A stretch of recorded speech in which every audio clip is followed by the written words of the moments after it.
يا صباح الخير عليكم في فلوج جديد. وفلوج النهارده هو فلوج الجمعة، والجمعة يعني لمة العيلة الصبح على الفطار ولمة العيلة بالليل. فتعالوا بقى نقول صباح الخير ويوم جمعة جديد. تعالوا بقى بينا نبدأ نجهز فطار الجمعة. بدأت اجهزه كده زي ما انتم شايفين. عملت هنا البطاطس في الاير فراير زي ما وريتها لكم قبل كده في سيريز الاير فراير، وكمان الطعمية ده شيء اساسي. وعملت بقى الفول والبيض كمان كنت عاملاه لكم بالطريقة دي بجد خطيرة.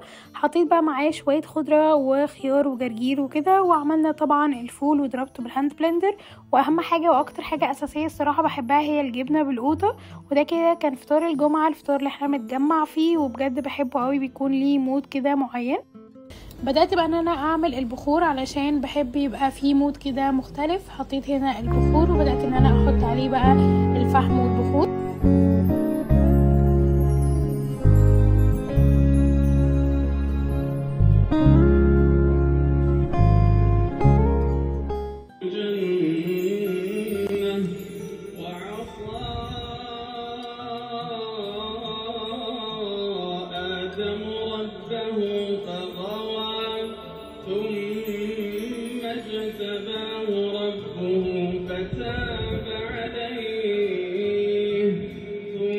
بعد بقى ما بخرت الشقه كده قمت بقى عشان اعمل القهوه ليا ولمامتي، فاستخدمت بقى الكنكه دي. اختراع بعمل فيه القهوه على طول. ببدا ان انا احط الميه واحط البن بتاعي.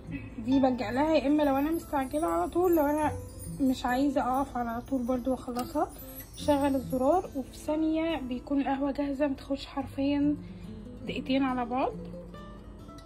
ببدا اقلب اقلب اقلب، دي بتطلع لكم احلى وش.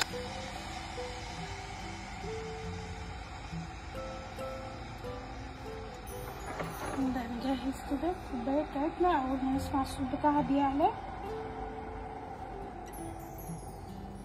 بس كده خلاص. 5 تعمل أحلى وش بجد خطيرة.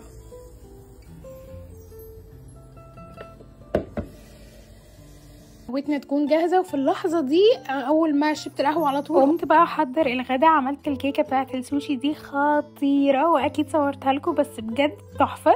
انا من عشاق السوشي وبحبه جدا، بس الصراحه بقى ماليش جو ان انا اعمل بقى السوشي كله بالرول وبالحاجات دي كلها، بلس ان اكيد الحاجات دي كلها اسعارها بجد غاليه قوي. فعملت لكم الكيكه دي. هي الكيكه بناكلها كيكه عائليه وبجد بتكفي افراد كتير وطعمها خطير، كانكم بتاكلوا سوشي بالظبط بس من غير تعب خالص وبأقل مجهود ممكن تعملوه. فاستنوا بقى الريسبي بتاعتها بجد عايزاكم تتحمسوا لها جدا عشان هي حاجه كده وهم بس. وبعدين بقى قمت جهزنا ونزلت عشان اروح عند جدتي، بيت جدتي ربنا يرحمها، فنترحم عليها كلنا وبنتجمع فيه بقى ربنا يديمها علينا كلنا. وده كان شكل الغروب بجد كان شكله حلو جدا. بحب قوي شكل السما في الوقت ده، بيبقى شكلها بجد لذيذ قوي. وبعدين بقى واحنا ماشيين بصوا بقى شكل القطط. بجد انا بخاف جدا من القطط بس هما كانوا متدفيين في بعض كده وكان شكلهم بجد يعني كيوت قوي. شربت طبعا القهوة وعملت نسكافيه وقعدنا بقى شوية. وعلى بالليل بقى رحنا القصر الكبابجي عشان اقول لكم ليه رحت قصر الكبابجي. طبعا كلنا عارفين الاوفرز اللي معموله دلوقتي في قصر الكبابجي لحد نهايه السنه، ولو اللي مش عارفين تعالوا اقول لكم هو عامل خصم 50% على لسته من السندوتشات اللي عنده.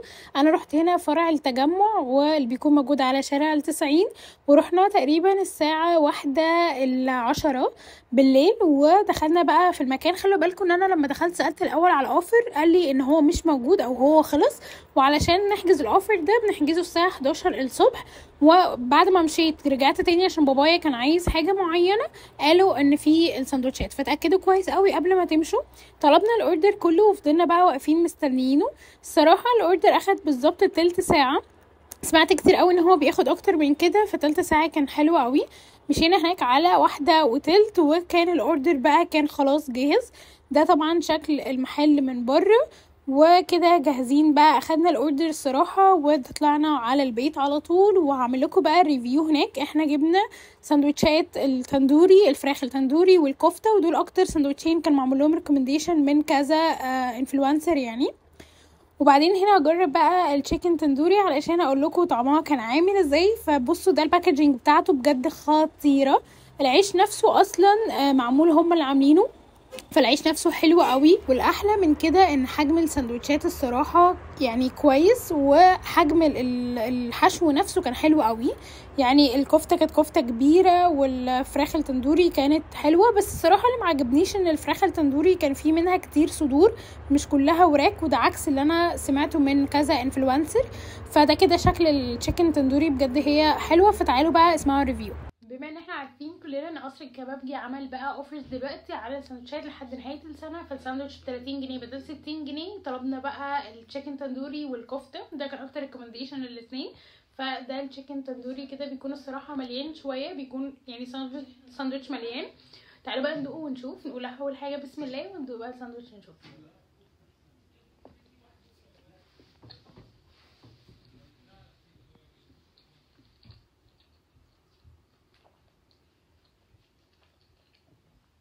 بصي، هي المفروض الفراخ اصلا كانت يعني سمعت قبل كده ان هي كانت كلها وراك. انا حاسه ان فيها شويه صدور لان هي ناشفه شويه، بس هي عامه طعمها لذيذ.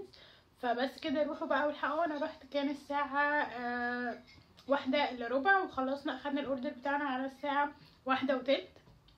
بس بيتاكدوا الاول علشان لو في ساندوتشز ولا لا. بس كده. وده كده شكل الحشو من جوه، وحاطين عليها يعني بصل وطماطم وحاجات حلوه. وده كده الكفته حجمها كبير وتجربه حلوه قوي. فالحقوا الاوفر على نهايه السنه. وبس كده اشوفكم في فلوج بكره.